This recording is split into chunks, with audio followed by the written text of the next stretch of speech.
I'm Bassem Wassef with Car and Driver. If Mercedes-Benz invited you to drive any of their 18 AMG models, would you pick the oddball G63, the 621 horsepower SL65, the super rare C63 Black Series, or this, the SLS GT?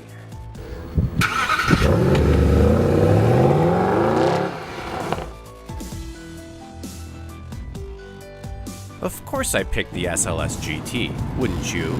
But I couldn't just walk away from that AMG lineup without running a little drag race against one of the SLS's most worthy stablemates. The SL65 harbors a hulking twin-turbocharged 6-liter V12, producing 38 more horsepower than the updated SLS, and a staggering 738 pound-feet, or 1,000 Newton-meters, of torque. But is that gut-wrenching twist enough to counteract its 700 extra pounds of mass? I took the wheel of the SLS and challenged racer Tommy Kendall for a quick tete-a-tete.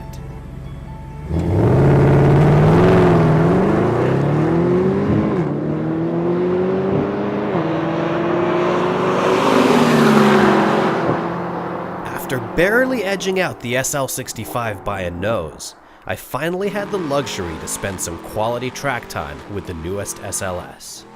Now that we've confirmed the SLS GT's supremacy over the more powerful SL65, which is a good thing, that means that AMG product planners are earning their keep and keeping the hierarchy where it should be, let's talk a little bit about this 2013 model. The SLS was introduced in 2010. It's a unique car because it's the first one to be entirely designed and executed under AMG.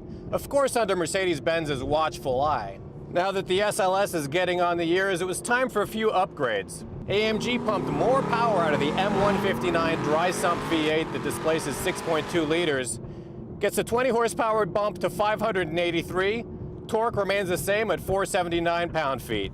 One nice little side effect you get from that added power is the engineers say you might get a little more snap and pop from the exhaust due to the fuel mapping. I'm not really feeling the difference here in the Coupe, although it might be the case in the convertible. They also did away with comfort mode and suspension, so now there's only a sport mode and a more aggressive mode that's even stiffer. They changed the damping and the kinematics to give it more edge.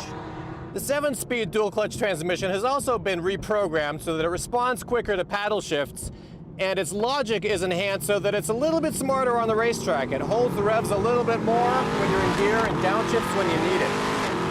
Now, these programming changes that don't sound like a big deal to the layperson, and they only increase 0 to 60 by 1/10 of a second to 3.7 seconds, make themselves really evident here at the track. Of course, you're going to feel the stiffer suspension on the road, but the effect on the track is entirely different. So these edgier changes they've engineered into this car could be a response to people saying, you know, I want more for my $200,000. That's entirely possible. But you also feel just a little bit more of a bite on the track. Sometimes on parts of Streets of Willow here in Rosamond, California, they're really welcome. You get more body control and everything feels a little bit more planted. But there are sections in this track where that stiffness is not necessarily welcome. There's one turn that's a left-handed that goes uphill where you feel wheel hop, and you might want a little bit more articulation. Exploring the differences in the suspension really kind of give you the two sides of this car's personality. You know, this is of course a docile car around town that's not necessarily as dramatic as it looks from the outside. You compare this to a C63 Black Series Coupe, and you have this incredible sense of occasion with the gull wings going up and this low-slung, wide countenance that it has on the road. But at its heart, it can be a real teddy bear.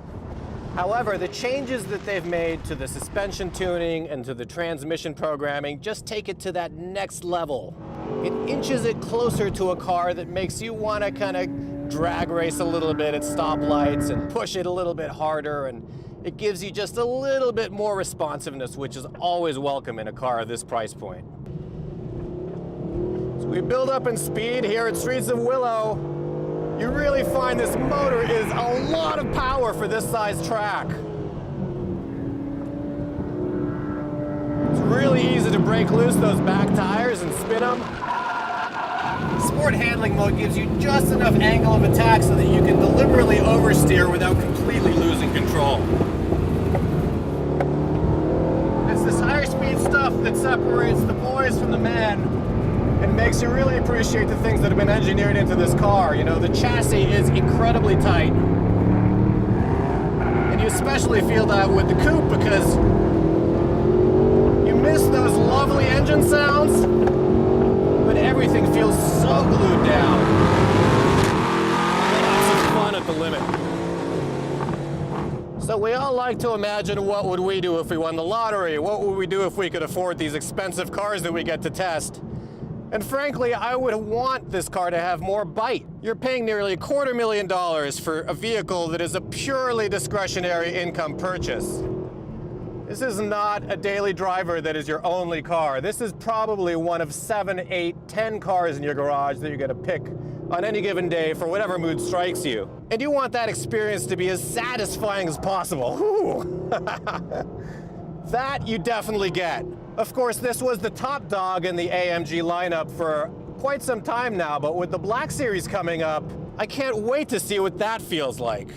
It's so fun to explore the edges of where the stability control kicks in sport handling mode, because if you push this thing too hard, it's just gonna rein you in and kill all the fun. But if you get it just right, you get a little bit of yaw angle, it lets you get away with it, and you can drift very nicely.